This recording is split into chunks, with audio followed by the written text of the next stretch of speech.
Devil's kitchen இந்த பேரை எங்கேயோ கேட்ட மாதிரி இருக்குல்ல. கொடைக்கானல்ல இருக்க இந்த இடத்த குணா குகைன்னு சொன்னாதான் எல்லாருக்கும் தெரியும். 75 வருடங்களுக்கு முன்னாடி நடந்த சம்பவம் எல்லார் மனசுலயும் பயத்தை கொண்டு வந்துச்சு.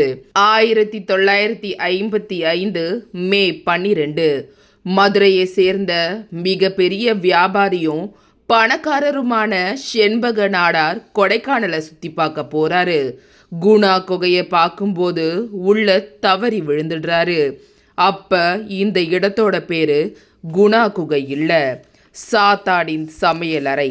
சரியா ஒரு நாள் கழிச்சு சுமார் 500 அடி ஆழத்துல இருந்து இவரை பிணமா தூக்கிட்டு வராங்க. இவருக்கு அந்த இடத்துல ஒரு நினைவு சின்னமும் இருக்கு. இவரை தொடர்ந்து 12 பேர் டெவில்ஸ் கிச்சன்ல விழுந்து இறந்து போறாங்க.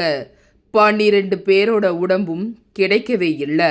இந்த 13 பேரை தொடர்ந்து விழுந்த 14வது நபர் 120 அடியில மாட்டி தன்னோட நண்பர்களோட உதவியால உயிரோட வராரு. இந்த சாத்தானின் சமையலறையில போய் வெளியே வந்த ஒரே ஆள் இவர்தான். இதை வச்சுதான் மஞ்சுமல் பாய்ஸ் என்ற படமும் எடுக்கப்பட்டுச்சு.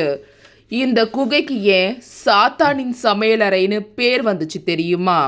இந்த குகைக்குள்ள இருக்க இருட்டு சாத்தான் சமையல் பண்ற மாதிரி காட்சி அளிக்குமா. அதனால தான் இதோட பேரு சாத்தானின் சமையலறை. கொடைக்கானல்ல எவ்வளவு உயரத்துல இருந்து விழுந்தாலும் பிணத்தை தூக்க ஆள் இருக்காங்க. ஆனா இந்த நபர்கள் எவ்வளவு பணம் கொடுத்தாலும் இந்த குகைக்குள்ள போக மாட்டாங்க. ஏன்னா இதோட அளவு சுமார் 900 அடிக்கு மேலே இருக்குமா. ஒரு அளவுக்கு மேலே தேடி போனவங்க இறந்து போகவும் வாய்ப்பு இருக்கு. இன்னைக்கு வரைக்கும் இந்த சாத்தானின் சமையலறையோட உண்மையான அளவு யாருக்கும் தெரியாது. இந்த குகை மிகவும் இருட்டாக இருக்குமா. இதுல இருந்து வடிகிற தண்ணீர் மிகவும் குளிர்ச்சியாக இருக்குமாம். இந்த மர்மமான சாத்தானின் சமையலறையை பத்தி நீங்க என்ன நினைக்கிறீங்கன்னு கமெண்ட் பண்ணுங்க.